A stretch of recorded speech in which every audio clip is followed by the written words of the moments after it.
Welcome to south Indian cooking. இன்றைக்கி நம்ம பார்க்க போகிறது நல்ல ஒரு அருமையான டேஸ்ட்டில் தக்காளி பச்சடி எப்படி செய்யுதுன்னு பார்க்க போகிறோம். இந்த பச்சடி செஞ்சிட்டிங்கன்னா சாதம், சப்பாத்தி, இட்லி, தோசை இது எல்லாத்தோட செம்ம சூப்பராக இருக்குங்க. இது செஞ்சு வெளியவே ஒரு 10 நாள் வச்சுருந்தாலும் கெட்டு போகாது. நீங்கள் ஃப்ரிட்ஜில் ஸ்டோர் பண்ணிங்கன்னா 20 நாள் வரைக்கும் ஸ்டோர் பண்ணலாங்க. ரொம்ப சூப்பராக இருக்கும். இப்போ நான் 1/2 கிலோ தக்காளி நல்லா வாஷ் பண்ணிவிட்டு எடுத்து வச்சுருக்கேன். இந்த மாதிரி நாட்டு தக்காளியாக வாங்கிக்கோங்க. நல்ல பழமாக எடுத்துங்க. இப்போ இதை நம்ம சின்ன சின்னதாக கட் பண்ணி எடுத்துக்கலாம். பாருங்கள், இந்த மாதிரி நல்லா சின்ன சின்னதாக கட் பண்ணி எடுத்துங்க. இப்போ ஒரு பெரிய நெல்லிக்காய் சைஸ் அளவு புளி எடுத்துருக்கேன். இந்த பச்சடிக்கு புளி சேர்த்து செய்ய சொல்ல சீக்கிரமாக கெட்டு போகாது. டேஸ்ட்டும் நல்லாயிருக்கும். அதிகமாக சேர்த்தாலும் டேஸ்ட்டு மாறிடும். இந்த அளவுக்கு சேர்த்தா போதுங்க. இப்போ இதில் தண்ணி சேர்த்துட்டு நல்லா ஊறட்டும்.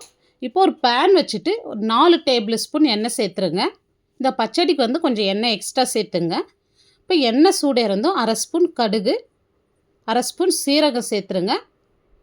ஒரு 4லேருந்து 5 ரெட் சில்லி சேர்த்துங்க. இது கூடவே கொஞ்சமாக கருவேப்பிலையும் சேர்த்துட்டு இதை நல்லா பொரிஞ்சு வரட்டும். இப்போ ஒரு 15 பல் பூண்டு எடுத்து இந்த மாதிரி தோலோடு தட்டி வச்சுருக்கேன். இதையும் இதோடு சேர்த்துடலாம். இப்போ ஒரு 1/4 ஸ்பூன் பெருங்காயம் சேர்த்துட்டு பூண்டு நல்லா கலர் மாறி வரட்டும். ஃப்ளேம் மீடியமாகவே இருக்கட்டும். பாருங்கள், பூண்டு இந்த அளவுக்கு நல்லா கலர் மாறி வந்திருக்கு பாருங்கள். இப்போ நம்ம கட் பண்ணி வச்ச தக்காளி சேர்த்துடலாம். இப்போ இந்த பச்சடிக்கு தேவையான அளவு உப்பு சேர்த்துருங்க. நான் 1 ஸ்பூன் கல் உப்பு சேர்த்துக்கிறேன். இப்போ உப்பு சேர்த்துட்டா தக்காளி சீக்கிரமாக நல்லா சாஃப்டாக வதங்கி வந்துடுங்க. இப்போ இதுக்கு ஒரு மூடி போட்டு ஒரு 3லேருந்து 4 நிமிஷத்துக்கு மீடியம் ஃப்ளேம்லேயே விடுங்க. இப்போ தக்காளி பாருங்கள், நல்லா சாஃப்டாக தண்ணி விட்டு நல்லா வதங்கி வந்திருக்கு. இப்போ இந்த மாதிரி நல்லா மசிச்சு விட்டுங்க. இப்போ நம்ம ஊற வச்ச புளி நல்லா கரைச்சி வடி போட்டு திக்காக எடுத்து வச்சுருக்கேன். அந்த புளி தண்ணி இதோடு சேர்த்துடலாம். இப்போ புளி தண்ணி சேர்த்துட்டு நல்லா கலந்து விட்டுங்க.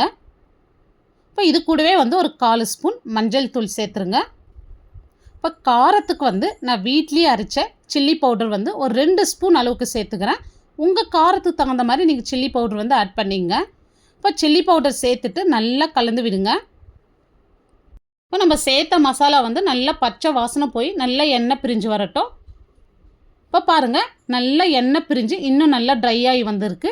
இப்போ இந்த இடத்துல உப்பு காரம் செக் பண்ணிங்க. எனக்கு உப்பு காரம் கரெக்டாக இருக்குது. உங்களுக்கு தேவைப்பட்டால் இந்த இடத்துல நீங்கள் ஆட் பண்ணிங்க.